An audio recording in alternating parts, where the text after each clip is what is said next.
I know a lot of folks around here got orange already, but wear that orange Wednesday. It is National Work Zone Awareness Week, meant to raise awareness about safe driving on the roads to prevent work zone crashes and protect crews there. And this morning we are joined by TDOT spokesperson Mark Nagy. Thanks so much for being here. Of course, thanks for having me. And this is such an important message today and every day, but what do you want drivers to know this year? I mean, the main thing is anytime you drive through a work zone, please slow down, because you may be thinking, okay, I can just drive like I can normally, but quite often you have reduced lane widths, and quite often you have workers in these areas, and they're doing such very important work, and at times it can be extremely dangerous work. So we're just trying to promote awareness on that.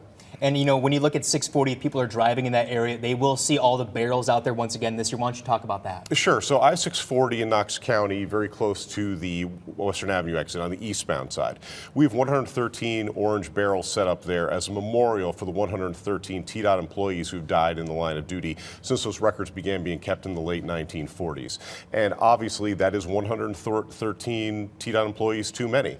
So if you're driving through there, give them a thought. I mean, these are people that were just trying to go home to their families as well, and they died. And it's just it's an awful thing, and we hope we never have to see anything like that again. And it's not just TDOT workers who are at risk here. It's drivers ourselves. A lot of drivers get injured themselves in these wrecks. Yeah, absolutely. I mean, the life you save, the injury you save may be your own anytime you drive through a work zone. And keep in mind, too, this is the time of year when we have a lot of our road construction projects taking place. So our long-term resurfacing projects, bridge repair projects. You'll even see mowing crews out there. Our TDOT help trucks are out there every single day. So this is the time when things can get very busy on a roadways, and we want to make sure that everybody understands just how important it is to make sure that they are concentrating 100% on the task at hand, and that's being behind the wheel. And we just showed a little bit of that video there. You had a help truck worker out there on the road, and the car just goes flying by. You know, this is one of the things you guys are trying to stress. Give people some things you want them to know as they're hitting the roads this morning. Well, you know, we've had 34 of our TDOT trucks that have been hit so far this calendar year alone.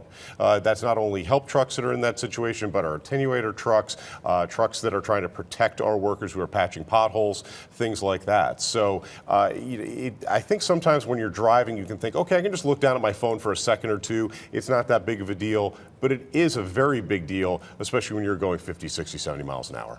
Distracted driving is such a serious issue when it comes to these incidents, and this is something to keep in mind today, this week, and every time you get behind the wheel. Absolutely. I hope that this helps promote awareness for this, because it can be an extremely big deal, and it can have an adverse effect, not only on drivers' lives, but on our workers as well. All right, Appreciate that, Mark. Thank you so much. Thank We appreciate you being here this morning. Thank you for having me. All right. Wear orange on Wednesday.